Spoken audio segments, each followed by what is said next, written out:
Meus queridos, a paz do Senhor Jesus Cristo, uma boa noite de Páscoa para todos vocês. Hoje, sexta-feira, dia 19 de abril do ano 2019, onde boa parte do chamado mundo cristão, em especial o Ocidente, estão em suas celebrações da paixão, morte e ressurreição de Jesus Cristo, onde nós sabemos que se comemora a Páscoa cristã, que para muitos é uma continuidade da Páscoa dos judeus, e a gente tem observado no decorrer desses anos o quanto o verdadeiro sentido da Páscoa tem se distanciado, né, da sua verdadeira origem. E quando a gente começa a analisar as Sagradas Escrituras, nós começamos a ver sobre a instituição da Páscoa que se deu entre o povo judeu, quando ainda estava como escravos no Egito, durante aquele período em que ali esteve, e quando Deus enviou Moisés, e através da mão de Moisés libertou os filhos de Israel da mão de Faraó. A Bíblia nos fala no capítulo 12 que Deus ordena a Moisés para que seja instituída a Páscoa, a celebração que se perpetuaria entre a nação judaica, a nação israelita, durante todos os anos de sua existência. E Deus dá as orientações necessárias para que o povo de Israel viesse a celebrar a Páscoa. Você vê isso e pode transcorrer no capítulo 12 do livro de Êxodo.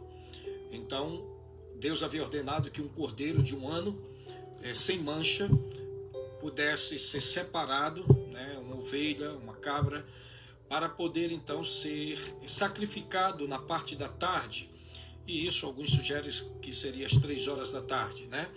Para que as famílias, depois de oferecer aquele cordeiro, e era pelo número de famílias que tinha que se oferecer aquele cordeiro, não podia ser menos de 10 pessoas, e não podia ultrapassar o número de 20. Em uma família que houvesse menos de 10 pessoas, teria que convidar o seu vizinho para poder participar dessa grande festa, né, que foi a instituição da Páscoa para a libertação do povo judeu, para celebrar a libertação do povo judeu. Era feito com pães sem fermento e com ervas amargas, no qual simbolizaria a amargura que os filhos de Israel passaram no Egito, né?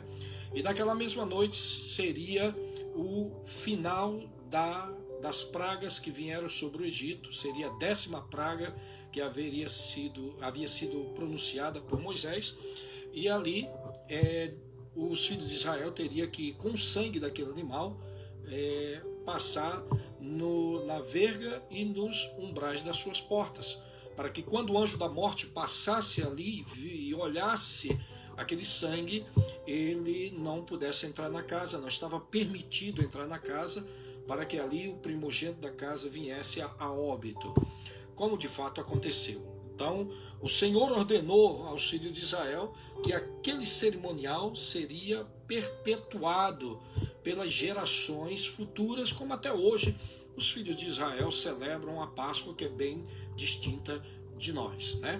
Bem diferente de nós. Quando nós vemos aqui, passado todos esses anos, discorrendo todo o Antigo Testamento, onde houve em todos os tempos a celebração da Páscoa pelos filhos de Israel, nós vemos que uma delas chama bastante atenção, foi no período do rei Josias. Diz a Bíblia que nunca houve na história da nação israelita uma Páscoa da dimensão, da envergadura que foi no período daquele monarca que começou a reger a nação com apenas 7 anos de idade, só para que os nossos amados tenham a ideia a idade que este monarca ascendeu ao poder. E ao chegar ao seu conhecimento, sobre a descoberta do livro da lei de Moisés, que estava em uma parte do templo após a reforma daquele templo. Ele ficou totalmente tocado pelas Sagradas Escrituras, pela lei de Moisés, a Torá, os que inclui os 5 livros, e ali ele foi movido o seu coração a fazer uma convocação, a Bíblia chama Santa Convocação, no qual apregoou que todos pudessem ouvir as palavras da lei. E de fato isso aconteceu, onde todos vieram para ouvir o sacerdote, o escriba, poder fazer a pronunciação das Sagradas Escrituras. E o coração do povo se moveu e se voltou para o Senhor. E então Josias empreendeu a celebração da Páscoa, solicitando aos sacerdotes, aos levitas, que preparasse toda a comemoração daquela festividade que é de suma importância para os filhos de Israel. Então a Bíblia dá o relato de que foi a maior Páscoa que já houve na história dos filhos de Israel. Passando agora para o Novo Testamento, que é o que nos interessa, eu quero apenas fazer menção aqui de um trecho das Sagradas Escrituras que se encontra no livro do Evangelho segundo São Mateus, né? Vamos usar esse trecho alusivo à data de hoje, que está no capítulo, volto a repetir, capítulo 27 de São Mateus, versículos 50 até em diante, que diz assim: E Jesus, clamando outra vez com grande voz, entregou o Espírito. E eis que o véu do templo se rasgou em 2, de alto a baixo, e tremeu a terra, e fenderam-se as pedras. E abriram-se os sepulcros, e muitos corpos de santos que dormiam foram ressuscitados. E saindo dos sepulcros, depois da ressurreição dele, entraram na cidade santa e apareceram a muitos. E o centurião e os que com ele guardavam a Jesus, vendo o terremoto e as coisas que havia sucedido, tiveram grande temor e disseram: verdadeiramente este era o Filho de Deus. Vemos agora nessas escrituras, falando nesse trecho que acabei de ler, sobre o sacrifício de Jesus, do qual, volto a repetir, que iniciei no começo desta live, falando que o mundo, chamado mundo ocidental, em especial o mundo ocidental, o mundo cristão engloba o cristianismo em suas várias ramificações, né? Tem o cristianismo exercido pelos católicos apostólicos romanos. Tem também os cristãos chamados ortodoxos, que são aqueles que estão na área do Oriente e da Ásia, e tem os chamados protestantes, que em suas ramificações, que inclui tradicionais, pentecostais e agora neopentecostais e assim por diante, formam este globo chamado cristianismo, ou os professos da fé cristã, né? E nós, chamados evangélicos, estamos dentro deste quadro, né, deste bojo dos chamados evangélicos, e em especial os que são das denominações evangélicas também fazem parte, evidentemente. Então, o nosso calendário, ele tem algumas dificuldades e contradições com o calendário judaico, que é o calendário do qual foi instituído a Páscoa, né? O nosso calendário é o calendário romano, é o calendário gregoriano, perdão. E o calendário gregoriano, ele já é fruto de algumas reformas que aconteceram no passado. O primeiro calendário do qual a história nos fornece do mundo ocidental se iniciou em Roma, por Rômulo, fundador de Roma, junto com seu irmão Rômulo e Remo. A história fala sobre isso. Rômulo, ele instituiu o calendário chamado calendário romano. Quando Júlio César, o general Júlio César, e Pompeu, que eram os dois generais que empreenderam as conquistas romanas após o fim o fim do Império Grego, eles então, Júlio César se destacou e se tornou imperador romano. E após tornar-se imperador, ele então, fazendo algumas observações em questões do calendário, ele então pediu uma reforma desse calendário e fez a reforma, no qual se chamou o calendário juliano. Passado algum tempo depois, alguns séculos, por assim dizer, veio Dionísio, um monge que teve a incumbência pela igreja de fazer a mudança ou uma reforma no calendário juliano, porque o calendário juliano ainda seguia as regras e os ditames do paganismo. Quando o Império Romano, vamos por assim dizer, caiu e oficializou o cristianismo como a religião oficial, houve a necessidade de poder fazer uma reforma no calendário e Dionísio foi incumbido disso. Só que o calendário de Dionísio deixou muito a desejar, porque faltou, segundo alguns entendidos, faltou um ano da data do calendário, faltou um ano para poder adequar a reforma do calendário. E esse ano era o ano zero, porque antes o calendário era, vamos por assim dizer, de trás para frente, ou do último para o primeiro, e sempre dizia ou 200 antes de Cristo, 100 antes de Cristo, aí vinha para 50 antes de Cristo, e até chegar ao ano 1 antes de Cristo, e pularam no calendário de Dionísio, pulou para o ano 1 depois de Cristo.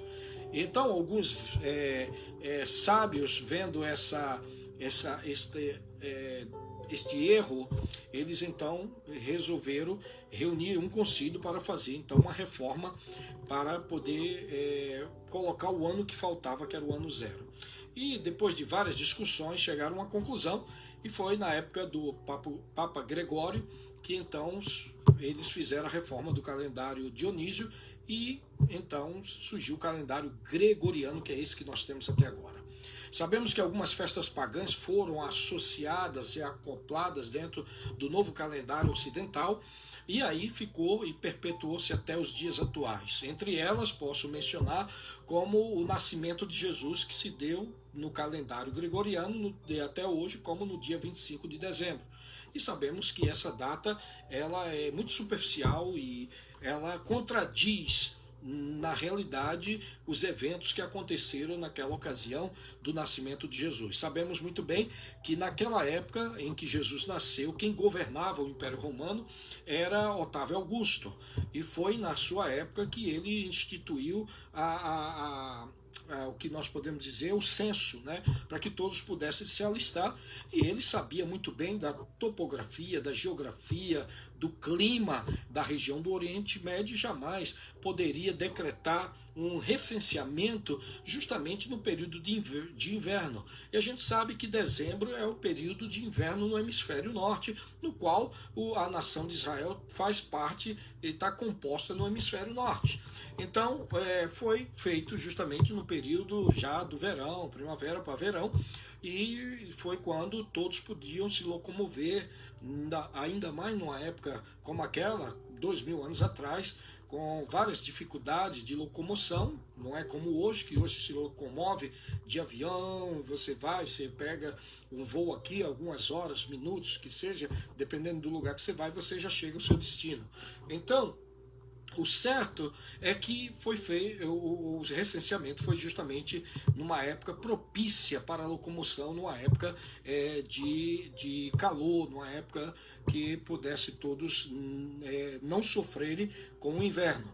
E a prova disso é que os pastores que estavam nas regiões do campo pastoreando as suas ovelhas faziam isso justamente na época da primavera e verão, e não no inverno, porque senão as estrebarias, as manjedouras estariam superlotadas de animais, com os seus pastores ali cuidando, né? Então, vemos nisso aí a discordância que há no calendário concernente ao nascimento de Jesus. Mas vamos voltar para a questão da Páscoa, e nós sabemos que a Páscoa, como já frisamos aqui no começo, que lá em Êxodo foi instituído para ser realizado no dia 14 do mês do calendário hebraico, chamado Abib. Em outras versões chama Abib ou Nissan. Nissan, não Nissan, a marca do carro, mas Nissan era a palavra babilônica para poder distinguir o mês do calendário judaico. Mas em hebraico é Abib. E o mês de Abib começa na metade do nosso mês de março para a metade do nosso mês de abril, né? Então, um mês exatamente do Abib, pode-se dizer que é no dia 14, no dia 15, ou 14 ou 15 de março do nosso mês, e vai até o dia 14 ou 15 de abril do nosso mês. Então, são diferentes. No nosso caso, é celebrado em diferentes datas. Não sei se você já pôde notar que a nossa Páscoa, a Páscoa cristã, ela tem dias, tem datas que ela dá no início de abril, já chegou até no final de março. Por quê? Porque quando nós temos no nosso calendário chamada festa de carnaval, a festa de carnaval termina na terça, na madrugada da terça, e na quarta-feira inicia-se a chamada a quarta-feira de cinzas, onde as pessoas vão até os seus templos para poder receber uma cinza como símbolo da purificação dos seus pecados cometidos durante essas festas. Nós, os evangélicos, não celebramos isso, porque não cremos nessa instituição elaborada por esta igreja, porque ela não tem respaldo bíblico. Então, na quarta-feira de cinza, há uma contagem por esse calendário gregoriano, instituído pela Igreja Católica Romana, chamado período da Quaresma.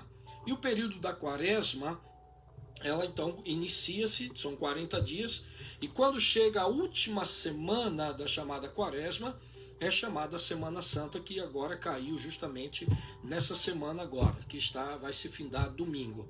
E então todos vão e começam a celebrar, recordando, né, e o que é bem saudável isso, e é muito bom, mas em algumas áreas, alguns países e algumas grandes cidades, por assim dizer, perderam esse sentimento da Páscoa, e a Páscoa virou um grande negócio, né? Já se pode dizer que a Páscoa não tem mais como o seu significado a paixão, a morte e a ressurreição de Jesus, mas no lugar do Senhor foi substituído por um coelho que, segundo essa tradição, ele dá de presente para as pessoas ovos de Páscoa, né? Ovos de chocolate.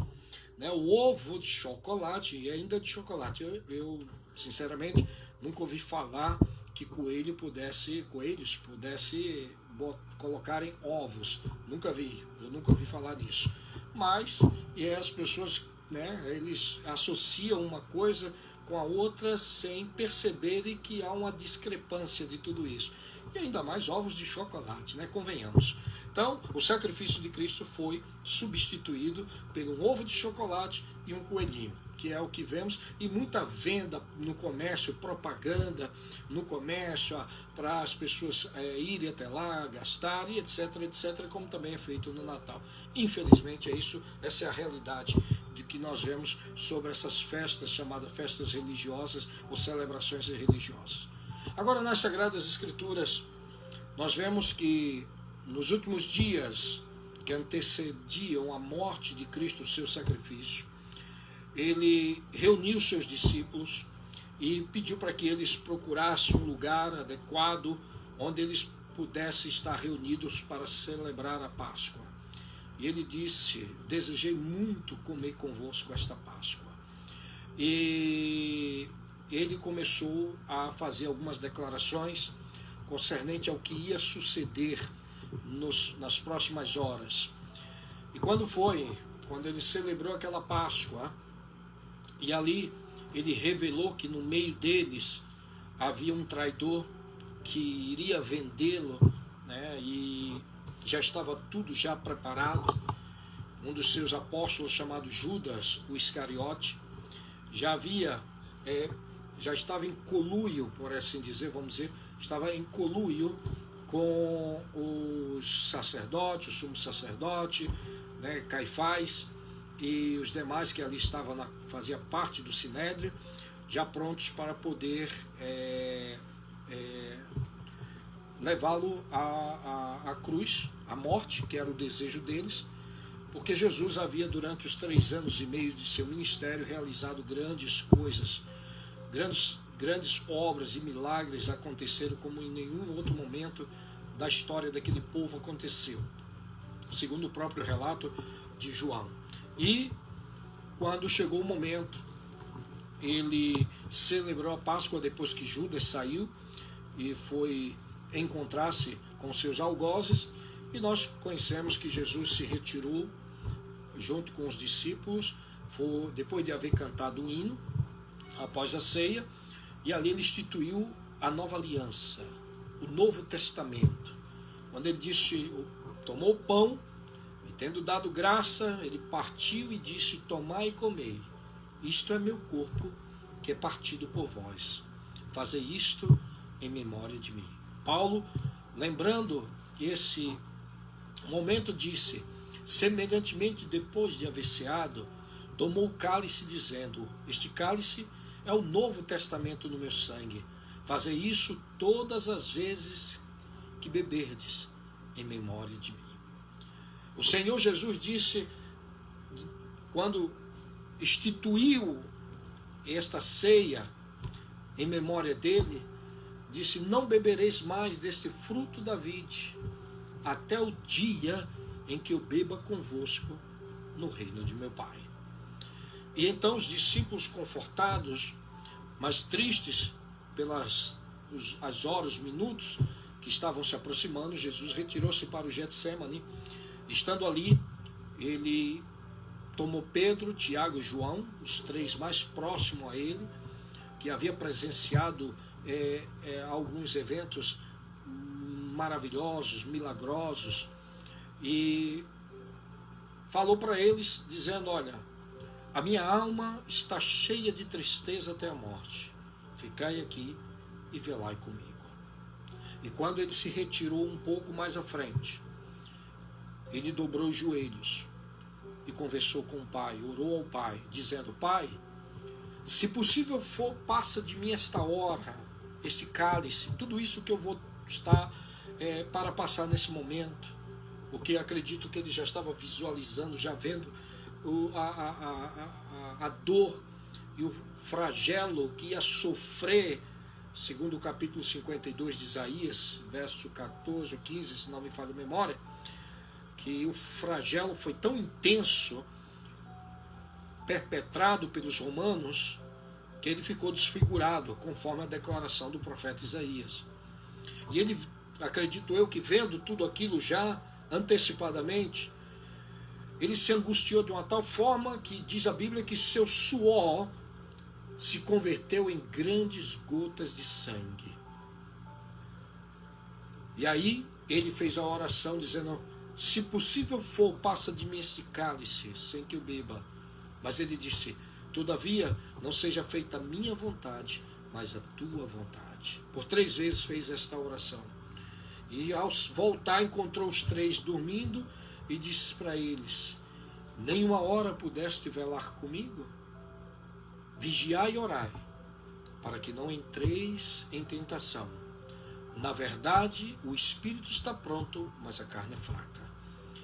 Vamos e saiamos daqui, porque aí vem o que me trai. E foi naquele momento que Jesus foi preso, passou todo aquele processo, ali sendo julgado pelo Sinédrio, condenado pelo Sinédrio, mas eles não executaram a morte dele porque não lhes era permitido, pois estava debaixo de um domínio estrangeiro, de uma nação estrangeira, que eram os romanos. E ali tiveram que levar a Pôncio Pilatos, que houve todo aquele processo do julgamento, e até o próprio Pilatos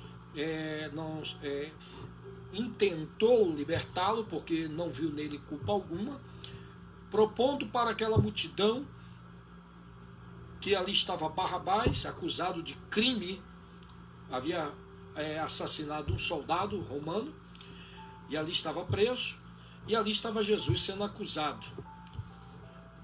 E ali a multidão, que foi influenciada pelos sacerdotes e os demais, solicitaram, pediram a crucificação de Jesus. E Jesus, então, foi condenado à morte, cumprindo assim as Escrituras, no capítulo 53 de Isaías.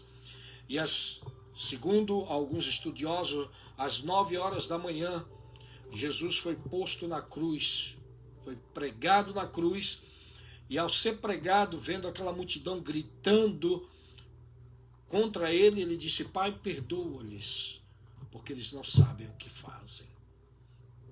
De 9 horas a meio-dia, passaram-se 3 horas naquela agonia, depois dele ter, claro, sofrido a punição romana, que foi os açoites, que desfigurou o rosto dele, desfigurou o seu corpo, onde os açoites, as chicotadas eram intensas, pois na ponta dos chicotes havia três pontas dela com ossos ou ferros que rasgavam a carne do condenado. E Jesus passou por tudo aquilo, aguentou tudo calado, como disse o profeta Isaías, como ovelha muda, ele não abriu a sua boca. O pecado que nos traz a paz estava sobre ele, e pelas suas pisaduras fomos curados. Ele levou sobre si os nossos pecados. Naquele momento, ali, cada dor que ele sentia, ele, acredito que via cada um de nós. E dizendo para si próprio que valia a pena sofrer, porque o número de conversos que haveria de vir seria incalculáveis, seria imenso, daqueles que haveriam de herdar a vida eterna aceitando ele como Senhor e Salvador. Quando deu meio-dia, ainda na cruz 3 horas se passaram, diz a Bíblia que houve escuridão, e nessa escuridão ele, como homem, sentiu as trevas se aproximarem, e ele disse: Eli, Eli, lama sabachthani. E ao dizer isso, queria dizer: Deus meu, por que me desamparaste? De meio-dia até as 3 da tarde, ele chegou o momento e disse: Pai, nas tuas mãos eu entrego o meu espírito. E rendeu seu espírito ao Pai. E diz a Bíblia que acabamos de ler no começo, ele com grande voz clamou e entregou o espírito, e o véu do templo rasgou-se em 2 de alto a baixo.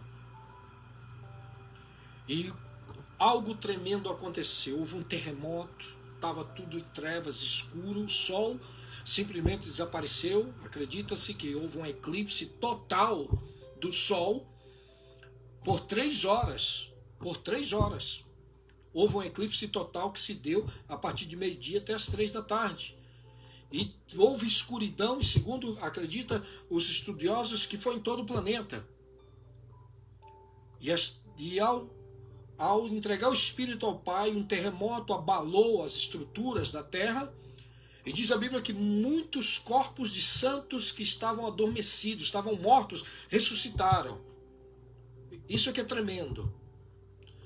Ressuscitaram, saíram das sepulturas, e depois da ressurreição dele quem? Como diz a Escritura, depois da ressurreição dele, de Jesus, entraram na cidade e apareceram a muitos, esses mortos que ressuscitaram.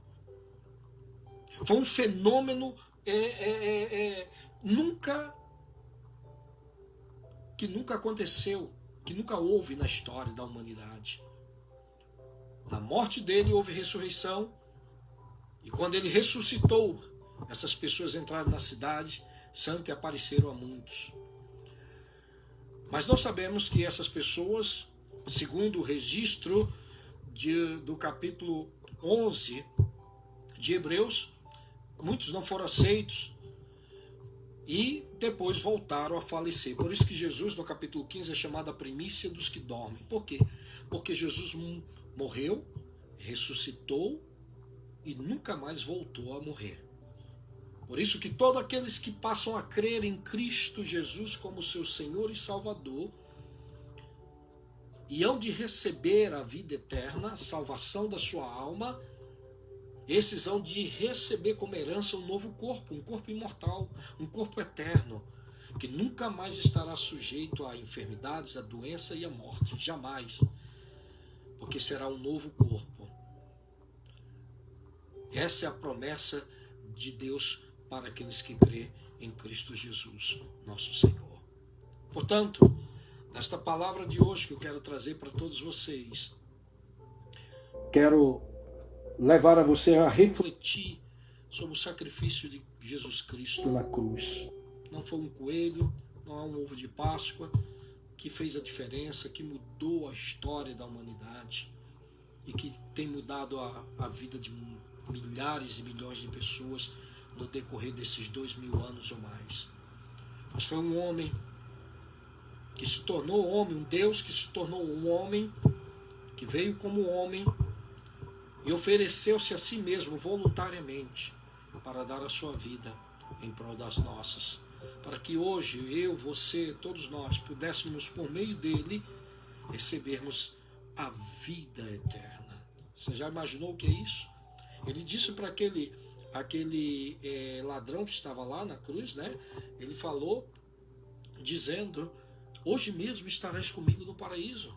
Porque aquele homem havia transgredido a lei, estava ali, ele mesmo reconheceu, dizendo: olha, nós na verdade estamos aqui porque os nossos atos mereceram, mas este homem nenhum mal fez. E ali fez um pedido: Senhor, lembra-te de mim quando entrares em teu reino.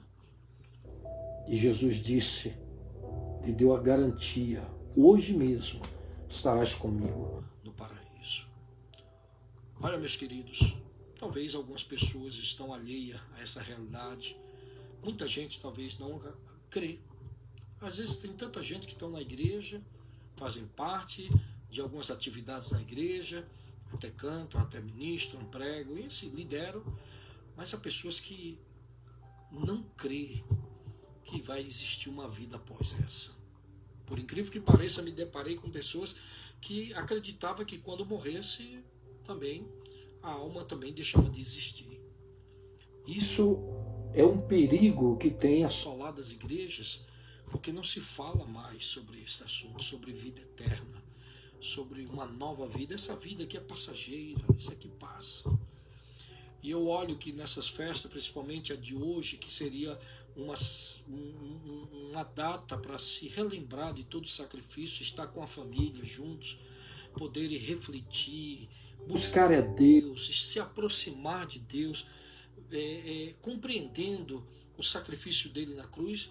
Não, muitas pessoas saíram, foram para lugares, no caso do Brasil, é diferente daqui da América, mas muitos foram para aqueles lugares distantes, balneários, praias, se divertir, e muitos nem chegaram a conseguir chegar no seu destino final, porque perderam as suas vidas, igual estava dando hoje nos noticiários, que o dia de hoje começou com a perca de várias pessoas.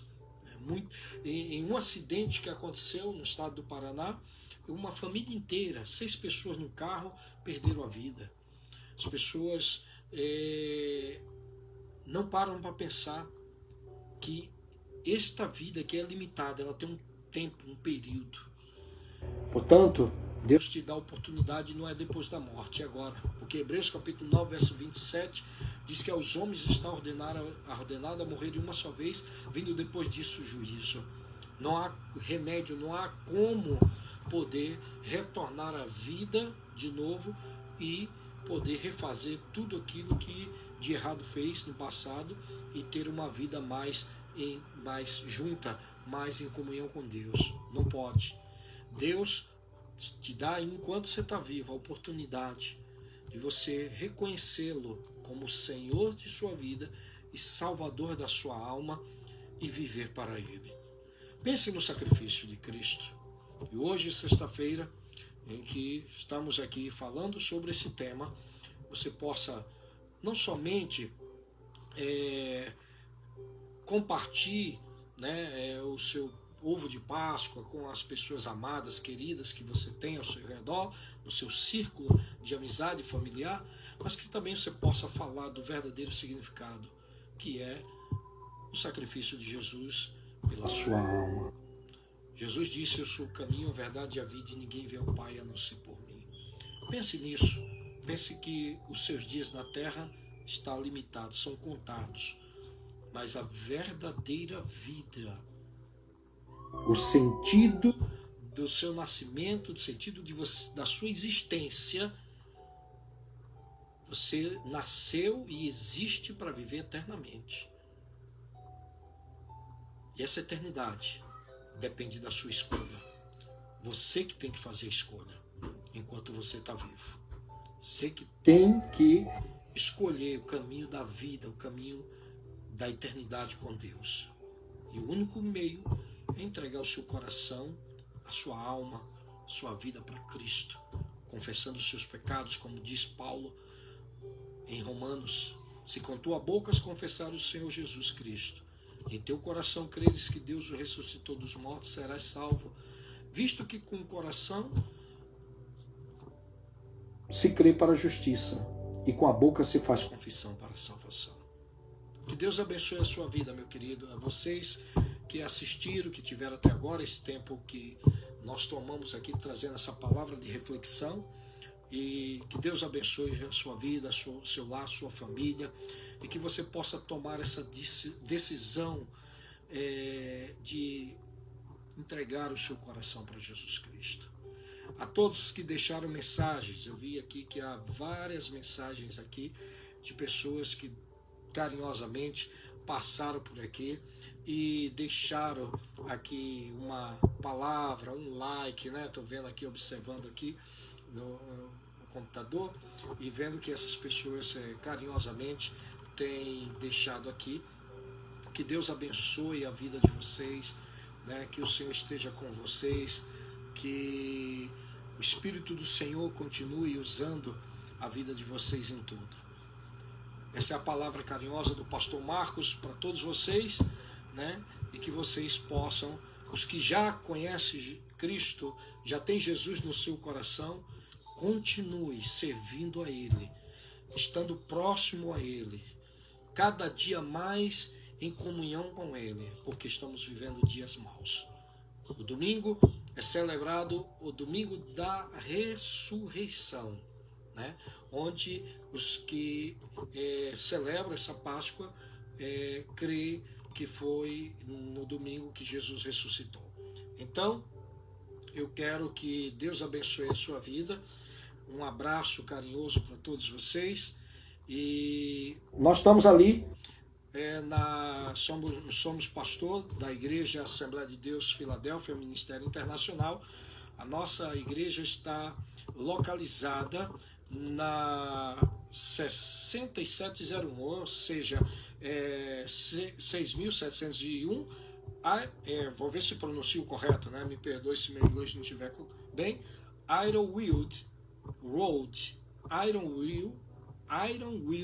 Road, em Charlotte, North Carolina, ok? E que Deus abençoe a sua vida, e vocês que residem aqui na região de Charlotte, Monroe, toda a região, está convidado a estar no nosso culto de Páscoa no próximo domingo, dia 20, onde estaremos ali também trazendo uma palavra sobre este assunto. Que o Senhor te abençoe e te guarde. O Senhor faça resplandecer o seu rosto sobre ti e tenha misericórdia de ti. O Senhor sobre ti levante o seu rosto e te dê a paz. Uma ótima Páscoa para todos vocês. Que o Senhor vos abençoe no nome de Jesus. Amém.